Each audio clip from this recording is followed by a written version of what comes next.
دو مرکزی عناوین شامل کیے گئے ہیں، ایک تو دستار بندی اور ایک اصلاح معاشرہ۔ دستار بندی کا تعلق تکمیل حفظ قرآن سے ہے۔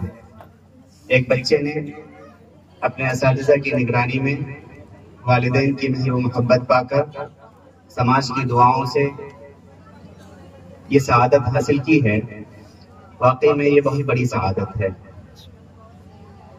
پیارے نبی صلی اللہ علیہ وسلم نے اپنی تربیت کے ذریعے صحابہ کرام میں، صحابیات میں، پھر اس کے بعد امت کے ہر دور میں قرآن سے عشق کا بہت ہی زوردار نمونہ پیش کیا ہے، بہت ہی زوردار شاندار نمونہ پیش کیا ہے۔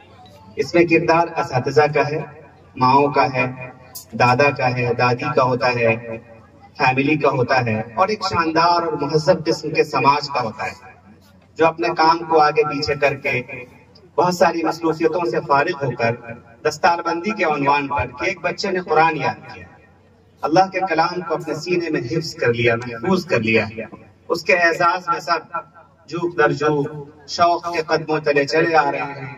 تو آپ یہ بتائیے، ایسا ہو سکتا ہے کہ اس گاؤں میں، اس آبادی میں حفظ قرآن کا کلچر عام نہ ہو جائے؟ ایسا نہیں ہو سکتا ہے۔ امت کے ہر دور میں، ہر علاقے میں اس کلچر کو فروغ دیا گیا ہے، اور یہ ہماری ذمہ داری ہے کہ اگلی نسلوں کے حوالے بھی یہ وراثت کر دیں۔ یہ اجلاس اسی لیے منعقد کیے جاتے ہیں۔ میری ملاقات دارالعلوم ندوۃ العلماء میں ایک معمر بزرگ عالم دین اور قاری صاحب سے ہوئی۔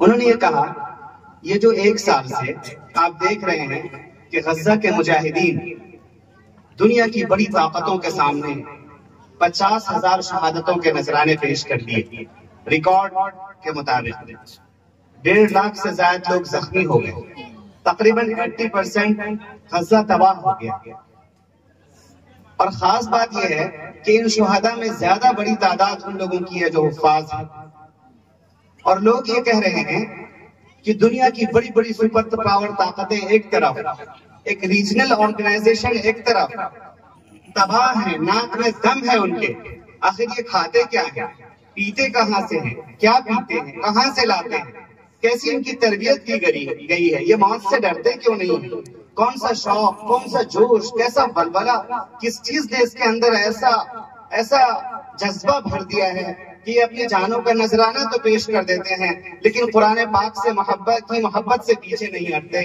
بیت المقدس کی حفاظت سے پیچھے نہیں ہٹتے، نسلوں کی قربانی دیے جا رہے ہیں۔ تو بتایا جاتا ہے کہ وہاں قرآن پاک کے حلقے لگتے ہیں۔ یہ حلقے لڑکیوں کے بھی لگتے ہیں، لڑکوں کے بھی لگتے ہیں، بزرگوں کے لگتے ہیں، عورتوں کے لگتے ہیں۔ اس کے نتیجے میں آپ کو یہ جان کر خوشی ہوگی کہ وہ صرف قرآن کے علم میں آگے نہیں، وہ اپنی جانوں کا نذرانہ پیش کرنے میں آگے نہیں، دنیا کے بڑے بڑے چوٹی کے ماہر تعلیم، اعلیٰ درجے کے انجینئرز، شاندار قسم کے ڈاکٹرز، پوری دنیا کی بڑی بڑی یونیورسٹیز میں ٹاپرز غزہ کے ہیں۔ اس کا ریکارڈ ہے باقاعدہ، 15 منٹ کا وقت دیا گیا ہے، ورنہ قرآن کی عظمت، اس کی وابستگی کے حوالے سے پوری دنیا کے لیے غزہ ایک روشن مثال ہے،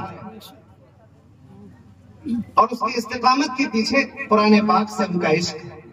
بچوں کے اندر حفظ کی جو للک پیدا کر دیتی ہیں مائیں، خالائیں، نانیاں، دادا، والد، اور اس کے اعزاز میں تقریب میں جو پروگرامز ہوتے ہیں، تو قرآن سے جس کی ابتدا ہوگی وہ بے خوف ہوگا، قرآن سے جس کی ابتدا ہوگی وہ نڈر ہوگا، بے باک ہوگا، قرآن سے جس کی ابتدا ہوگی وہ 2 روٹی کے لیے ترسے گا نہیں بلکہ اس کے صدقے میں لوگ کھائیں گے۔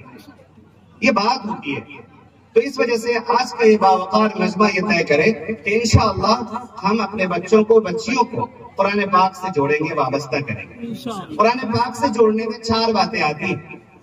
نمبر 1، اس کے الفاظ صحیح ہو، مخارج، اس کی صفات، پڑھنے کا لب و لہجہ بہت شاندار ہو، اس کا اہتمام کرنا پڑتا ہے، اس کے لیے اچھے حفاظ، اچھے قرہ، اچھے مدرسے کا انتظام کرنا پڑتا ہے، ورنہ بچے قرآن غلط پڑھنے لگتے ہیں، جیم کی جگہ زا، ضا، ضاد، طا، ان سب کا فرق نہیں کر پاتے۔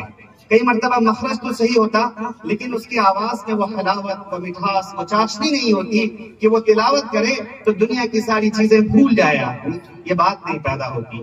تو پہلی چیز جو ہے وہ کیا؟ الفاظ کی ادائیگی بہتر ہو، لہجہ درست ہو، شاندار ہو، اور اب اس کے لیے بڑے وسائل ہیں۔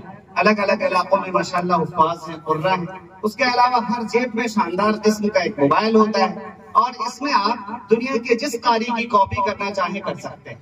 افسوس کی بات یہ ہے کہ اس موبائل کا استعمال ہمارے نوجوان زیادہ تر ایک سروے کے مطابق تقریباً 82% اس کا استعمال غلط راستوں میں ہو رہا ہے. ریلز اسکرول کرنے میں ہو رہا ہے نا، فلموں میں ہو رہا ہے. ایسی فلمیں جو ہمارا علم نہیں بڑھاتی، ایمان نہیں تازہ کرتی، ہمیں آوشکار کی طرف، ایجاد کی طرف نہیں لے جاتی، بلکہ ہمارا وقت ضائع کر کے ہماری گردن، ہماری نگاہ، ہماری آنکھیں، ہمارے دماغ، یہ سب سست پست اور بہت ہی گور ہو جاتے ہیں. یہ ایک بیجا استعمال ہے. لیکن اس کے اندر ایپس، ایسے پلیٹ فارمز ہیں کہ آپ کو بہترین حافظ بنا سکتے ہیں، قاری بنا سکتے ہیں، کئی سارے علوم سے آپ کو بہراور کر سکتے ہیں. تو آپ ایک طرف آف لائن اچھے استاذ اور قاری کا انتخاب کریں، اچھے ادارے کا. دوسری طرف اگر آپ کے گھر میں یہ موبائل ہے تو آپ اس کے استعمال سے بھی بہترین تذکیہ قرآن کا نظام بنا سکتے ہیں. تو ایک چیز تو قرآن شریف کے الفاظ یاد ہیں. دوسری چیز کیا ہے کہ قرآن شریف دھیرے دھیرے ان کے اندر سمجھ کر پیدا کرنے کی شان پیدا کر دی جائے، یہ جذبہ پیدا کر دیا جائے، ایک حصہ دھیرے دھیرے وہ سمجھ کر پڑھنے لگے. یہ بھی بہت ضروری ہے. اس کے لیے ہمیں اپنا نظام جو بنا ہوا ہے اس سے فائدہ اٹھانا ہے. جس علاقے میں نظام نہیں ہے 2-4 لاکھ میں نظام بن جاتا ہے. ہر آدمی اپنا گھر بناتا ہے، تقریباً 10 لاکھ 8 لاکھ 5 لاکھ خرچ کر دیتا ہے. اگر 20 گھر والے مل کے ایک نظام برپا کرنا چاہیں تو 5-7 لاکھ روپے میں وہ نظام بن سکتا ہے؟ نہیں بن سکتا ہے. ایک شادی میں 10 سے 12-15 لاکھ آدمی ایک بیٹے میں خرچ کرتا ہے، پھر ایک بیٹی میں کرتا ہے، پھر میں کرتا ہے، اور اگلے کے بارے میں سوچتا ہے اس میں جو کمی کوتاہی رہ گئی اس والے میں سب کی بھرپائی کر دیں گے. تو ایسا نہیں ہے کہ قوم کے پاس 10-20 لاکھ روپے نہیں ہے، ایسا ہرگز نہیں ہے. مسئلہ یہ ہے کہ ہمارا مصرف الگ ہو گیا ہے. ہم نے یہ سوچا ہے کہ الیکشن میں خرچ کریں گے، سلیکشن میں کریں گے، فلاں موقع پہ کریں گے، لیکن ایک نظام برپا کرنے کے لیے جو 10 لاکھ روپے ایک مشت لگیں گے وہاں پہ دقت ہو جاتی ہے. تو چیزوں کے لیے نظام، جیسے رہنے کے لیے گھر بنانا پڑتا ہے. آج یہ اجلاس نظم و انتظام سے، تدبیروں سے منعقد ہوا ہے. 2022 کے آخر میں ڈاکٹر سلمان صاحب سے استاد محترم جناب مولانا عامر بیگ صاحب کے گھر پہ ملاقات ہوئی تھی، اور ملاقات میں علم، تعلیم، تربیت کے حوالے سے بات چیت ہوئی. فون سے رابطہ رہا. 1-2 مرتبہ اور بھی آنے کا ہوا، نہیں آ سکے مصروفیت کی وجہ سے. 2024 کے اختتام پر ہم آپ کی خدمت میں ہیں. تو 23 اور 24 کا پہم رابطہ ہمیں یہاں پہ کھینچ کے آج لے آیا ہے، ورنہ آج بھی بہت شدید عذر تھا. میں نے سوچا کہ آج ہر عذر کو بالائے طاقت رکھ کے آنا ہی ہے، داعی پور کے اس پروگرام میں شرکت کرنا ہے. تو ایک چیز جو ہے وہ یہ الفاظ اور لہجہ صحیح ہو جائے. دوسری چیز یہ ہے کہ اس کو سمجھ کر پڑھنے کی للک پیدا کی جائے. یہ للک عورتوں میں بھی ہونی چاہیے، مردوں میں بھی ہونی چاہیے، بیٹوں میں بھی ہونی چاہیے، بیٹیوں میں بھی ہونی چاہیے. تفریق نہیں ہونا چاہیے اس معاملے میں. جب تک پوری آبادی نہیں پڑھے گی، پورے میں علم نہیں آئے گا، تب تک پورا سماج صحیح روٹ پہ نہیں آئے گا. علم کے معاملے میں پیارے نبی صلی اللہ علیہ وسلم نے تفریق نہیں کی. آپ نے حضرت علی کو پڑھایا، آپ کی تربیت میں انہوں نے تعلیم حاصل کی، وہ شاعر ہوئے، ادیب ہوئے، خطیب ہوئے، خلیفۃ المسلمین ہوئے. اور آپ نے اپنی بیٹی فاطمہ کو پڑھایا، اور وہ بھی علم میں، ادب میں، تعمیر میں، تعلیم میں اعلیٰ مقام رکھتی ہیں. اور خود آپ کی بیگم حضرت عائشہ، حضرت ابو ہریرہ ان سے حدیث کی تصحیح کے لیے جاتے ہیں. حضرت حسان ان کے پاس شاعری لے کے جاتے تھے، کریکشن کر دیجئے. اور پھر حضرت عائشہ کی موت کو انہوں نے قصیدہ کہا باقاعدہ، حسان غزان لا تزن بریبۃ، یہ پورا قصیدہ انہوں نے کہا. تو پیارے نبی صلی اللہ علیہ وسلم نے جو نظام تعلیم برپا کیا تھا مسجد نبوی میں، اور آپ کے حکم سے صحابہ جو کوفہ میں، بصرہ میں، یمن میں جہاں بھی گئے تو انہوں نے دونوں کے لیے تعلیم کا نظام بنایا، لڑکیوں کے لیے بھی اور لڑکوں کے لیے بھی، عورتوں کے لیے بھی، مردوں کے لیے بھی. ان کے تعلیم کا نظام ایسا تھا کہ کچھ لوگ تو وہ تھے جو 10 سال 12 سال 15 سال کا کورس پورا کرتے تھے، اور کچھ لوگ وہ تھے جو 25 دن 40 دن 15 دن 20 دن کا شارٹ کورسز کرتے تھے. 15 دن آئے، پڑھ کے باغ میں لگ گئے، پھر اس کے بعد آ رہے ہیں موسم میں، پھر پڑھ کے جا رہے ہیں، پھر آ رہے ہیں، پھر پڑھ کے جا رہے ہیں. تو مطلب شارٹ ٹرم بھی ایجوکیشن کا نظام بنایا تھا آپ نے، لانگ ٹرم بھی ایجوکیشن کا نظام بنایا تھا. آج کل نوجوانوں کو معلوم ہے کئی سارے آن لائن کورسز ہوتے ہیں، 20 دن کے، 15 دن کے، 2 مہینے کے، 3 مہینے کے. ان کورسز سے بھی علم حاصل ہوتا ہے. اور ایک وہ ہوتا ہے جو لانگ ٹرم چلتا رہتا ہے، ہاسٹل میں رہ کے فیس ادا کر کے. کم فیس میں بھی تعلیم ملتی ہے، اونچی فیس میں بھی تعلیم ملتی ہے، اس کے انتظامات الگ الگ ہوتے ہیں. تو اس کا پورا نظام بننا چاہیے کہ بچے اور بچیاں سمجھ کر قرآن پڑھیں، اس کا نظام برپا کیا جائے. تیسری چیز کیا ہوتی ہے جو ساتھ ساتھ چلتی ہے، علم جتنا آتا جائے عمل کے تقاضے پورے ہوتے چلے جائیں. علم آتا جائے، عمل کے تقاضے پورے ہوتے جائیں. ایسا نہیں ہے کہ ابھی تو ہم علم حاصل کر رہے ہیں، عمل بعد میں کریں گے، ایسا نہیں ہوتا. چوتھی چیز کیا ہوتی ہے؟ جو علم آ رہا ہے، عمل کے تقاضے پورے ہو رہے ہیں، تو پھر ہمیں دوسروں کو بتانا بھی ہے. بلغوا عنی ولو آیہ، یہ علم کو پہنچاؤ دوسروں تک. اس کے لیے بڑا عالم ہونا ضروری نہیں، خیر کی جتنی بات معلوم ہے، صحیح بات معلوم ہے، تحقیق سے معلوم ہے، انہیں پہنچا دینا. ہاں، شک و شبے کی تبلیغ نہیں کرنی ہے، ظن و تخمین سے ہانکنا نہیں، پھینکنا نہیں، اڑانا نہیں. جو بات نہیں معلوم ہے پکے سے تو وہ نہیں بتانی ہے. تو یہ قرآن پاک کے 4 تقاضے ہیں جو ہمیں پورے کرنے ہیں. اگر ہم نے ان تقاضوں پہ عمل کیا تو ہمارا سماج صحیح معنی میں اسلامی سوسائٹی، مدنی معاشرہ، مکی معاشرہ اور پھر مثالی معاشرے کی نمائندگی کرنے لگے گا.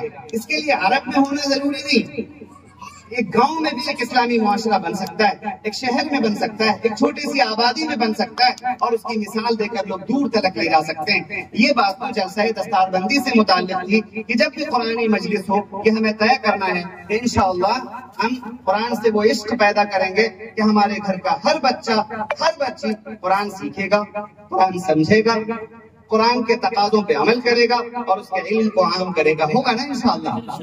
سبھی لوگ بتائیں.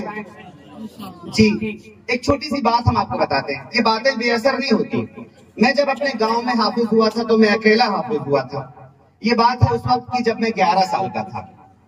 اس کے بعد ماؤں میں شوق پیدا ہو گیا، والد میں شوق پیدا ہو گیا، میرے حفظ پہ گاؤں میں جشن منایا گیا. اور آج میرے گاؤں میں، گاؤں ہے چھوٹا سا، 63 حفاظ ہیں. کتنے؟ 63 حفاظ ہیں.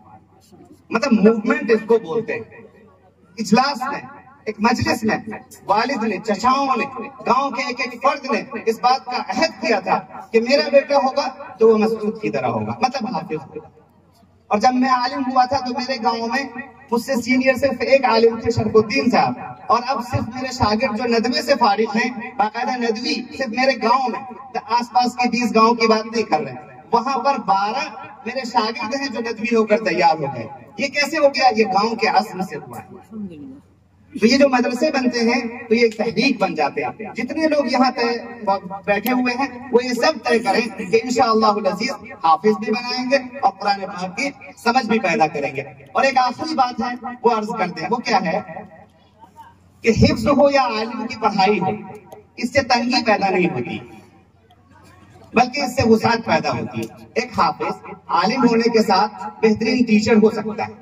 ایک حافظ عالم ہونے کے ساتھ آدھا یا پورا اچھا ڈاکٹر ہو سکتا ہے. ایک حافظ عالم ہونے کے ساتھ بہترین تاجر ہو سکتا ہے، بہترین حکمراں ہو سکتا ہے، الگ الگ میدانوں میں جا سکتا ہے، کارخانے کھول سکتا ہے. مطلب جس فیلڈ میں وہ جانا چاہے جا سکتا ہے. اس کی زندہ مثالیں ہیں. سب سے بہترین مثال تو حضور کے عہد میں ہے، وہاں سے لیجئے. اس کے علاوہ ہر عہد میں آپ کو مل جائے گا انشاءاللہ. حافظ ہے اور ڈاکٹر ہے، حافظ ہے اور ماسٹر ہے، حافظ ہے اور تاجر ہے، حافظ ہے اور نیتا ہے، حافظ ہے اور بہترین مطلب ہنرمند ہے. الگ الگ فیلڈ میں تقریباً 5000 فیلڈ ایسے ہیں جہاں سے لوگ روزی روٹی کماتے ہیں اور جہاں جا کے لوگ تمدن کی تعمیر کرتے ہیں، اس کی خدمت اور اس کی آبیاری کرتے ہیں. تو یہ نہیں سمجھ رہا ہے کہ میرا بچہ حافظ ہو جائے گا، مولوی ہو جائے گا. ہم تو سوچ رہے تھے کہ ڈاکٹر بنائیں گے، ہم تو سوچ رہے تھے کہ ٹیچر بنائیں گے، ہم تو سوچ رہے تھے کہ کاروبار میں لگائیں گے. قنوج کا شہر ہے، عطر کا ایک شاندار سا کارخانہ کھولیں گے. تو حفظ کا کسی سے ٹکراؤ نہیں ہے، سب کی دوستی ہے. اس سے حفظ کا کسی سے ٹکراؤ نہیں ہے، تضارب نہیں ہے، نفرت نہیں ہے اس کو، بلکہ یہ جس فیلڈ میں جائے گا قرآن کی پاکیزگی لائے گا، قرآن کی طہارت لائے گا، اس کا کمال لائے گا، اس کا جمال لائے گا، اس کا جلال لائے گا. اس لیے سب لوگ یہ طے کریں کہ انشاءاللہ العزیز اللہ تعالیٰ توفیق سے نوازے گا تو اپنے گھرانے کو قرآنی بنائیں گے، نورانی بنائیں گے. جدھر بھی جائیں گے اس سے پہلے قرآن پاک پورا یا آدھا یا 5 پارے یا 10 پارے حفظ کا ایک ماحول ضرور بنائیں گے. اللہ تبارک و تعالیٰ ہم سب کو عمل کی توفیق عطا فرمائے. وقت محدود ہے اور میں سمجھتا ہوں کہ ضروری باتیں آ گئی ہیں. اللہ تعالیٰ ہم سب کو عمل کی توفیق عطا فرمائے.